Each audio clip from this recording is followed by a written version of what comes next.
Radio 1 ju prezanton ciklin e temave Mos u trishto. Koncepti i një jete të mirë. Një anglez i njohur për urti dhe mendje mprektësi ka thënë: "Është krejt e mundshme për ju, duke qenë pas hekurësh, të shikoni horizontin dhe t'u merrni erë zambakëve. Është gjithashtu e mundur që t'jeni në një kështjellë përplot me kamje dhe rehati, e prap se prap të ndjeni zemërim dhe pakënaqësi me familjen dhe pasurinë tuaj. Ndaj lumturia nuk kufizohet nga koha apo vendi, por nga besimi në Allah dhe bindja ndaj Tij. Dhe këto gjenden në zemër. Zemra ka një domethënie të rëndësishme, duke qenë se është vendi ku Allahu sheh dhe heton. Nëse besimi ngulitet në zemër, lumturia dhe qetësia do të mbizotërojnë trupin dhe shpirtin. Ahmed ibn Hanbeli ishte dietar i shquar dhe grumbullues i madh hadithesh. Ai bëri një jetë prodhimtare, e prap nuk ishte i pasur. Veshja e tij ishte e arnuar gjithandej dhe sa herë që i grisej rishtës, ai e qepte vetë. Ai jetonte në një shtëpiz me 3 dhoma, e ndërtuar nga qerpiçi. Shpesh, e gjitha që mund të gjente për të ngrënë, ishte një copë bukë.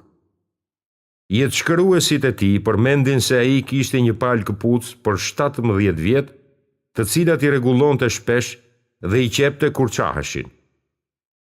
Mishi hynte vetëm një herë në muaj në shtëpinë e tij, dhe në shumicën e ditëve ai agjeronte. Ai udhëtoi nëpër shumë vende për të kërkuar hadithe. Me gjithë tërë vështirësitë që ju desh të duronte, ai ndjente kënaqësi, rehati, dlirësi dhe mosmerakosje, cilësi që mund t'i atribuohen fuqisë së tij të karakterit, njohjes së tij të qëllimit përfundimtar, kërkimit të shpërblimit nga Allahu dhe përpjekjes së tij për përjetësinë dhe xhenetin. Nga ana tjetër, sundimtarët e kohës së tij, si El Memuni, El Vathiku, El Mutasimi dhe El Mutavakili, jetonin të gjithë në përkështjella. Ata zotronin pirgje me argjend dhe perla të çmuara. Ushtri të tëra kishin në dispozicionin e tyre. Ata kishin gjithë çka dëshironin. Me gjithë tërë pasurinë e tyre materiale, ata jetuan në turbullir dhe i harxhuan vitet e jetës në shqetësim dhe ankth. Luftra, kryengritje dhe rebelime u sollën mjerim atyre.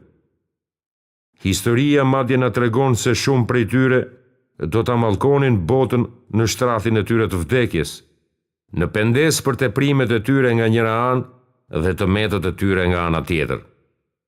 Disa vargje kuranore na ftojnë të mendojmë. Vaji të cilit ndriçon pothuajse edhe pa e prekur zjarri. Dritë për mbi dritë. Allahu udhëzon në dritën e vet atë që do ai.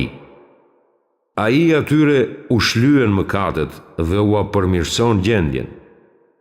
Ndërsa ata që pranuan udhërëfimin, ai u ashton edhe më tepër udhëzimin në rrugë të drejtë dhe u dhuron devotshmërinë. Në fytyrat e tyre mund të dallosh kënaqësinë e përjetimeve. Ebu Dheri ishte një shok i afërt i pejgamberit, i njohur për jetën e përkohur dhe asketike. Bashkë me gruan dhe fëmijët, atë e degdisën në vendin e shkret të quajtur Rabdha. Pasi ngriti çadrën, ai vazhdoi një jetë në adhurim, recitim Kurani dhe thellim. Shumicën e ditëve ai agjeronte. Pasuria e tij toksore kufizohej në një çadër, ca dhi dhe disa gjëra të vogla. Disa miq e vizituan dhe e pyetën: "Ku është dynjaja?" Ai u përgjegj: "Në shtëpi kam gjithçka më nevojitet nga kjo botë, dhe pejgamberi më ka treguar se para nesh, në ditën e gjykimit, do të ketë një pengesë të pakalueshme, dhe atë nuk do ta kalojë askush përveç të ngarkuarve lehtë." Me gjithë jetën e përvuajtur e të dhimbshme, ai kishte gjithçka i nevojitej nga kjo botë. Sa për posedimet sipërfaqësore, Ai I shihte si gjëra që e shpërqendronin nga qëllimi kryesor dhe që shkaktonin shqetësim. Ç'është lumturia atëherë? Ka një hadith që thotë: jetoni në botë si të jeni I huaj, apo si një udhëtar në kalim. Lumturia nuk qëndron në kështjellën e Abdul Melik Ibn Mervanit, në ushtrinë e Harun e Rashidit, në pallatet e Ibn Gjasasit, në thesaret e Karunit, apo në kopshtet e trëndafilta. Shkëlqimi dhe lumturia ishin risku I shokëve të pejgamberit, edhe pse ata qenë të varfër dhe bënin jetë të vështirë. Lumturia është me Buhariun në përmbledhjen e tij të haditheve, me Hasan el Basriun në besnikërinë e tij, me Shafiun në deduksionet e tij, me Malikun dhe Ahmedin në vetnjohjen dhe vetmohimin e tyre, dhe me Thabit el Benaniun në adhurimin e tij. Një ajet kuranor thot: sepse ata nuk I godet as lodhja as etja, as uria kur janë në rrugën e Allahut, e as nuk shkelin ndonjë vend që I hidhëron besimtarët, dhe nuk arrin asgjë kundër armikut. Vetëm se të gjitha ato do t'u evidentohen si vepër e mirë. Allahu nuk u humb shpërblimin vepërmirëve. Lumturia nuk është një çek I imbursuar, një makinë blerë apo nafta e mbushur. Lumturia është ngushëllimi që nxiret nga të qenit me të vërtetë, një paqe e mendjes që arrihet duke jetuar sipas parimeve dhe qetësi që vjen nga të jetuarit në mirësi. Ne mendonim se nëse blejmë një shtëpi më të madhe, kishim shumë gjëra dhe blinim makineritë e fundit që lehtësojnë jetën, do të ishim të gëzuar e të lumtur. Por pastaj u habitëm kur zbuluam se këto gjëra ishin shkaku I shqetësimit, ankthit dhe halleve. Kurani na tregon: dhe mos ja ngul syt bukurisë së kësaj jete me të cilën I bëm të kënaqen disa prej tyre për t'i sprovuar me të. Reformatori më I madh në tërë historinë ishte I dërguari me udhëzimin, Muhamedi. Financiarisht ai ishte I varfër. Nganjëherë ai nuk mund të gjente as edhe një hurmë për të shuar urinë. Me gjithë këto vështirësi, ai jetoi një jetë lumturie dhe paqeje të brendshme të pashoqe, të cilën se di kush përveç Allahut.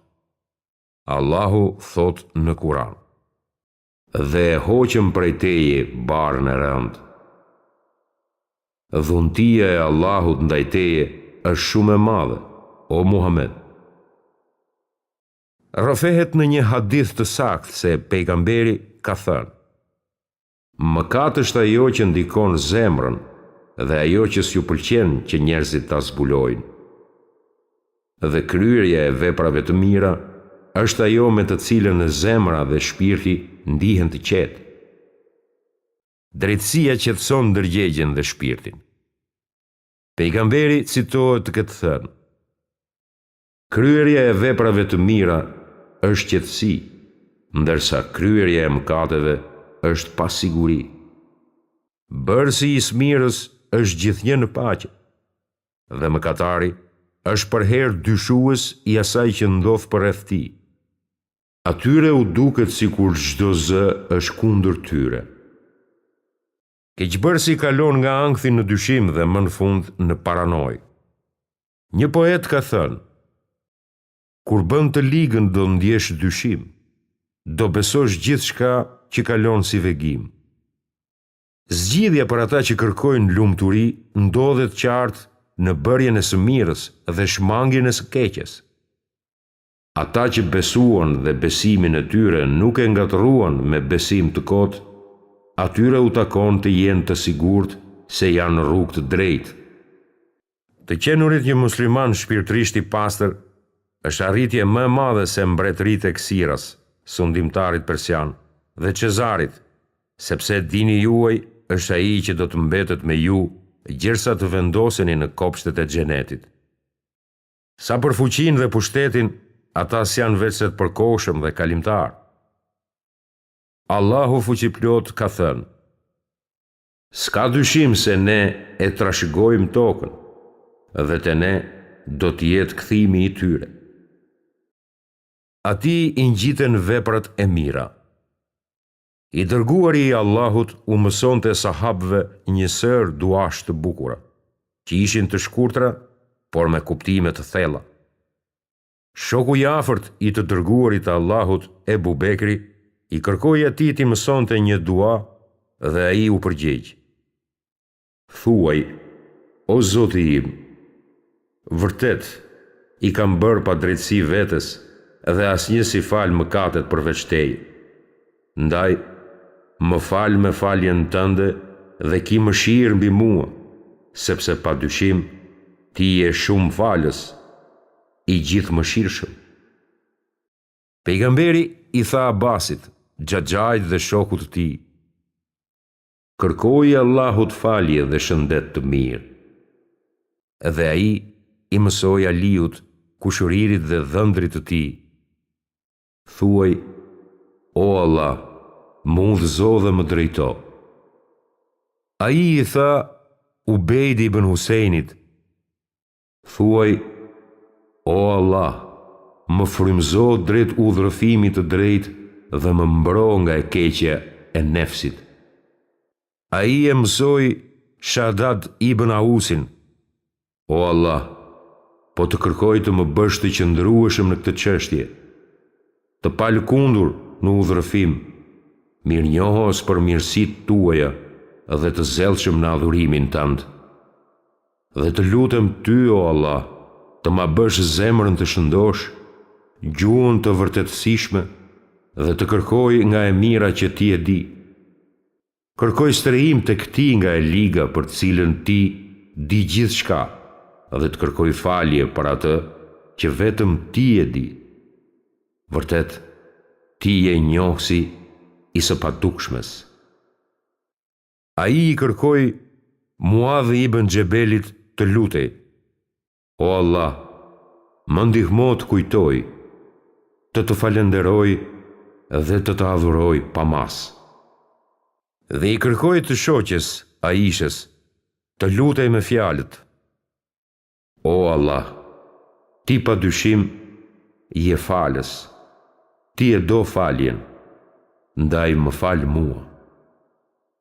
Që të kërkojmë kënaqësinë dhe mëshirën e Allahut në përjetësi, që t'i lutemi Allahut të na shpëtojë nga zemërimi dhe dënimi i tij, dhe t'i kërkojmë ndihmën e tij në adhurimin dhe falënderimin ndaj tij.